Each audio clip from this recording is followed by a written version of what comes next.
Memang ada kaitan. Ada kaitan. Tapi Cuma makanya di tujuan mesti tetapkan. makanya kan tuh ada wawancara, no? Kan konsep itu. Fokus yang Fokus apa? seperti apa? Kalau kualitatif tuh Iya. Menurut saya pemahaman konsep itu seperti pemasaran materi siswa, materi yang akan saya bawakan. Apakah siswa itu menguasai materi ini atau bagaimana? Bukan materi, konsep Konsep. materi itu.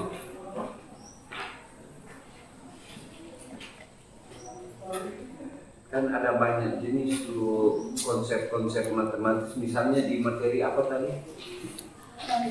Barisan dan deret. Ya. Ada banyak konsep matematis kan? Itu yang Anda akan analisis, mencari tahu bagaimana. Makanya Hasil. tentukan dulu tuh, definisikan dulu tuh pengertian pemahaman konsep matematis itu apa, supaya jelas. Jadi maksudnya apa kesalahan yang mereka lakukan? Anda telusuri. Kenapa? Kenapa? Di situ dikunci. Bukan cuma mencatat kesalahannya. Bukan itu tujuannya. Jadi ingat-ingat. Makanya dikejar. Anda mengejar latar belakang sampai mereka melakukan kesalahan itu. Itu yang ditanya di wawancara. Oh, di Itu dilengkapi. Jadi di sini berarti wawancara penting sekali. Ya kan? Iya, DP Penting sekali. proses. Makanya jangan cuma Kalau cuma mau kasih cari kesalahan, enggak perlu wawancara. Makanya tes. Masih tes cari ya ini salah. Tapi Anda mau telusuri kenapa mereka salah. Nah, itu yang politis itu yang ya situ. makanya Reska mesti mengerti baik-baik tuh konsep itu nabi maksud apa. Jangan salah kan. Ya, dia paham betul pertemuan konsep kemarin di teori yang Anda simpulkan sendiri, bikin definisi sendiri. Karena di situ ada 3 teori berbeda yang Anda kasih menurut dia Dignat, Dikus, menurut siapa? Beda-beda kan itu. Nah sekarang Anda mesti apa? Karena memang betul, no, mesti kasih pisah tuh rendah, sedang, tinggi. Itu wajib, bukan wajib. Supaya dapat tahu kan tuh toh dia punya pemahaman. Iya bisa. Oh, itu dapat informasi dari mana? Dia mau tes kan sebentar. Tes dulu tuh. Oh berarti yang banyak making salah di kemampuan konsep matematis tinggi atau rendah? Kelompok mana? Rendah. Kelompok rendah. Berarti yang banyak benar nanti mau ada di pembagi tak putar so, gimana ya?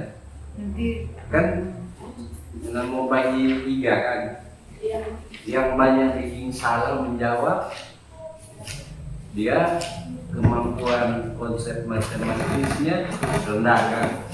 Kalau cuma sedikit itu salah, kemampuan konsepnya kalau tidak ada salah tinggi. Itu gimana? Itu harus punya rujukan. Iya. Kapan dia kategori tinggi, kapan dia sedang, kapan dia rendah. ada DP dapat Jadi DP cari teori itu ya, iya. Ada teori menurut ahli siapa. Iya. Dia Jadi kalau skor gini dikategorikan tinggi gini. Cari nih, dia cuma suka-suka 70 ke atas tolong semua bikin tinggi. iya.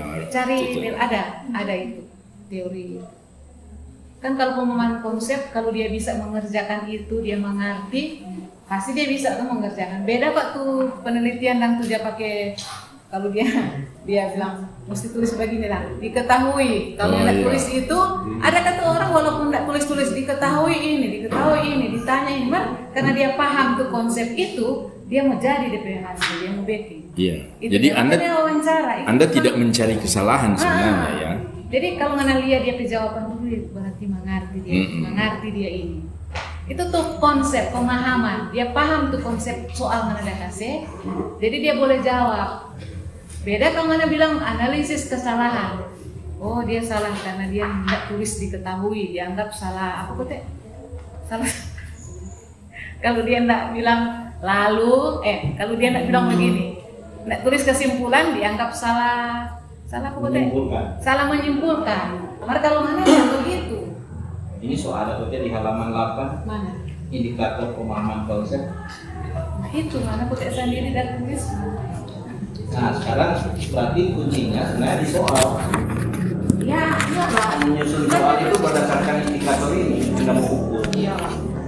Makanya wawancara, Mark ada wawancara mesti terstruktur berdasarkan ini pemahaman konsep supaya kan mau bikin DP kesimpulan dengan pembahasan. Aku masuk dah. Jangan asal-asal tanya, cuma tanya. Kayak pengen tahu. Mesti dia mesti jelas DP pertanyaan. Ikolah tuh indikator pemahaman konsep. Kalau mau bikin DP wawancara nih, yang cuma suka-suka dengan mau bikin. Kalau kita mau paham Begitu toh? penelitian ini sebenarnya begini. Berdasarkan indikator pemahaman konsep matematis itu yang menyusun soal berdasarkan indikator ini. Terus dari berapa siswa yang akan dites? Nah, dari 25 soal yang menyatakan ulang konsep yang telah dipelajari itu berapa persen yang bisa menyatakan ulang? Berapa persen lagi yang bisa mengklarifikasi objek-objek berdasarkan dipenuhi tidaknya persyaratan yang. Jadi semua indikator ini dihitung dalam persentase. Dari persentase persentase ini baru analisisnya akan mengarah ke tingkat pemahaman konsep di halaman 6. Tapi karena ini indikator ini bisa saja tidak mau dapat lihat, James. Iya. Bisa saja indikator ini nanti orang mau dapat lihat kalau pada saat wawancara. Misalnya begini, mengingatkan berbagai konsep, tentu nggak dapat lihat. Orang bisa itu lewat. Makanya DP soal kuncinya ini Dengan wawancara harus berdasarkan mewakili semua indikator setiap soal. Atau bisa saja satu soal mewakili beberapa indikator yang terkait. Nanti kalau siswa salah, kalau jawabannya benar berarti siswa itu sudah memenuhi 3 indikator misalnya. Tapi kalau siswa salah, nah itu ditelusuri dengan wawancara. Kenapa Anda salah? Jadi harus sebelum wawancara harus ada rubrik pertanyaan untuk mewakili apa yang mau ditanyakan di setiap indikator ini. Menelusuri orang salah. Nah, terus dari hasil orang tes dan wawancara tadi barulah nanti Leska mau menetapkan bahwa dari hasil tes dan wawancara ternyata tingkat pemahaman konsep matematis di SMA Negeri 2 Tondano dikatakan tingkatnya terendah atau kedua atau tingkatnya ketiga. Ini ada tingkatan 3 tingkatan. Terus kalau mau dikaitkan lagi dengan menurut Bulo bahwa pemahaman konsep itu hanya ditranslasi, hanya interpretasi, atau hanya ekstrapolasi.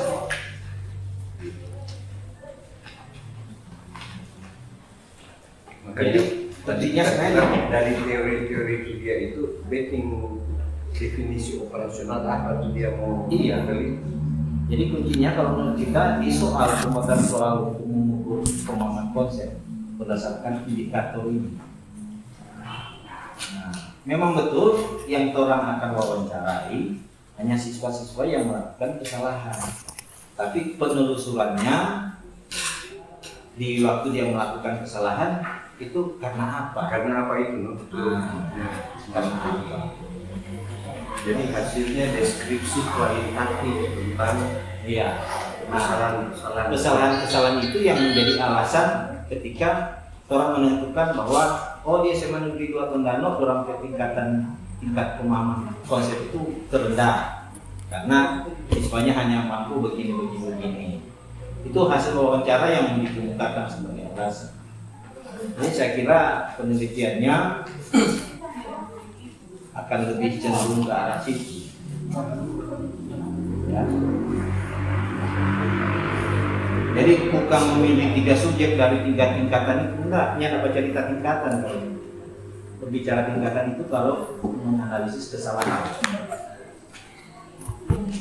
Tapi subjek yang diwawancarai adalah siswa-siswa yang melakukan kesalahan untuk menelusuri, oh ternyata orang cuma tahu konsep ini sampai di sini, surat teknik atau pemahaman konsep. Ya, jadi studi subjek itu tidak usah dirinci mau Iya. bilang saja subjek penelitian semua siswa harus berapa di sini. Semua siswa, terus yang menjadi subjek wawancara itu ya siswa yang melakukan kesalahan untuk penelusuran. Saya kira itu. Kita kasih terus lagi lanjut di instrumen penelitian di bawahnya itu ada instrumen utama, Anda bilang peneliti sendiri. Memang itu tipe kualitatif, tapi di sini kan Anda tidak. Kamu jadi instrumen, apa artinya? Instrumen kan untuk di bawah, jadi Anda bilang cuma pendukung untuk tes kemampuan pemahaman, bukan pendukung. Justru itu instrumen utama dan yang penting juga di wawancara. Di wawancara Anda harus bikin DP rubrik wawancara, mau kali dia jawab ini mau kerja, sehingga ada terstruktur dan DP terstruktur supaya pertanyaan. nanti kenapa akan menjawab tuh yang mau bilang tadi kan, kenapa dia bikin salah itu mesti ada di mau kejar-kejar ketika mau wawancara. Kalau boleh di rubrik itu yang terstruktur itu, so akan bisa di bagian bawah setiap itu akan disimpulkan, iya. Oh kalau begitu dia kira-kira apa kesalahan konsep matematis ini itu dia lebih. Oke. Mar ini kok nyendak kualitatif murni Iya, soalnya. karena kualitatif murni. Soalnya Dia kualitatif, tapi nanti iyo, kan bagaimana tuh kan di gimana metodologi kan? deskriptif saja. Iyo, Deskriptif. deskriptif Pak. Deskriptif. Kalau kuali itu besar ya, karena mesti berbulan-bulan buat penelitian kuali. Dan kalau bisa, Memang Deska ambil teman 1-2 orang untuk latih. Karena 25 orang mau wawancara dengan berapa nomor, habis waktu. Apalagi sekolah, orang kan sekolah. Wawancara. Iya. Nih, kalaupun misalnya mau ambil sampel wawancara, kan cuma satu-satu. Iya. Masa kan cuma satu, kok mana mau bilang? Menyimpulkan. Menyimpulkan satu orang tuh. Itu cara-cara kuantitatif tuh begitu. Kalau kualitatif semua tuh Semua yang muncul, mesti deteksi. iya, nggak pakai sampel. Oh, DP fenomena kan siswa yang melakukan kesalahan. iya. Iya. Jadi semua yang Kalau kok boleh di 25 enggak apa-apa kok dia makanya baking di wawancara supaya kalian enggak bingung-bingung bertanya apa kan. So jelas yang dia Boleh mau pakai tanya. teman, Iya. rekam. Iya, boleh nambah minta bantuan berupa Iya, pembimbing. dan rekam ya, rekam. Supaya DP hasil Karena bagus, dia rekaman cuma itu bukan asal-asal. masuk di laporan. Iya. Dia jawab. Siapa tahu artikel Anda bisa masuk di Sinta Nah, 2, Anda bisa pakai sebentar kalau jadi pegawai. pembimbing 1 tuh. Dan Anda jadi pegawai Anda bisa gunakan. Iya, begitu. Dia bikin bagus-bagus DP pembahasan, DP data ambil bagus-bagus. Nih, siapa tahu untuk mau ambil data di situ, mau bikin penelitian. Iya, bisa kan. Dia jadi bagian cabang. Bagian dari situ. Masih ada, Pak? Usul-usul dia itu kok. Iya, di metodologi itu disesuaikan. Ya, masih banyak tuh Anda pakai kualitatif, tapi kualitatif ada banyak macam ya. Ada reduksi data, penyajian data, penarikan kesimpulan, apalagi itu teknik analisis. Kemudian ini data diambil dari hasil tes, dikerjakan siswa untuk dianalisis. Nah harusnya itu langkah-langkah tadi kita tes dulu dan jangan lupa tes yang digunakan dia harus teruji, dia mesti valid. Jangan kasih tes kemudian ternyata tidak akan mengungkap tuh kesalahan konsep pemahaman dia jadi tidak berguna. Nah, makanya ya Jadi efek kunci di instrumen ini, instrumen di soal ini, ya pertama soal mewakili indikator umum teruji, valid dan reliable. itu tuh catat itu tuh menjadi peringatan ketika Anda mau berrevisi apa. Oke, sudah boleh. Oke, saya lengkapi itu. Itu soal esai itu jangan asal-asal, itu ya, penting sekali. Karena kalau soalnya terlalu sederhana sekali, akhirnya tidak mencakup indikator yang Anda bawa ini. Jangan juga terlalu sulit itu. Jadi selesai. Dan jangan cuma 1-2 nomor. SMA kelas berapa ini? Kelas 10. Paling kurang sampai di aplikasi, no? Setingkat itu, no? Ya. Berapa materi ini, berapa indikator di DP Silabus? Dia pakai kurikulum merdeka Kurikulum Merdeka. yang modul. Jadi dia bagaimana? Gimana so kalau kurikulum Merdeka? Kalau Modul. kita ada tanya dari DP kunci, dia udah bilang kalau kurikulum merdeka itu orang tidak terstruktur dia mengajar apa, Oh. random. Apalagi. Suka-suka Pak Guru. Berarti betul, kita so tanya. Suka-suka Pak siswa. Jadi begitu, nah, Reska. Jadi Konsultasi baik-baik itu soal, itu esai ya. Karena tanya tuh guru. Konsultasi baik-baik. Kalau saya ajar tuh itu barisan dan deret, bagaimana? Berarti tuh soal sesuaikan dengan tuh katu sampai di mana tuh guru udah terangkan kan? Iya, iya. Toh? Ya, oke. Iya. Tanya baik-baik ini tuh kurikulum 13. Kita nih suka mencerta ke buku itu tuh seperti apa? Oke, dengan demikian Reska, Anda harus berterima kasih karena banyak sekali masukan yang diberikan oleh para pembahas yang sangat berguna untuk penyusunan berikutnya. Jadi fokus itu. Anda sudah habis mata kuliah? Belum. Apa? Seorang pengantar analisis trio, pengantar teori peluang. Tapi sementara kuliah ini? Oh iya maksudnya. Semester depan ada lah. Soalnya ada. Ah iya bagus. Berarti Gitu boleh ya. 4 tahun. Iya. Usahakan 4 tahun. Boleh. Iya, iya. Oke. Oh, semester berapa? Dia semester 8. Oh iya. Oke, kita berikan aplaus untuk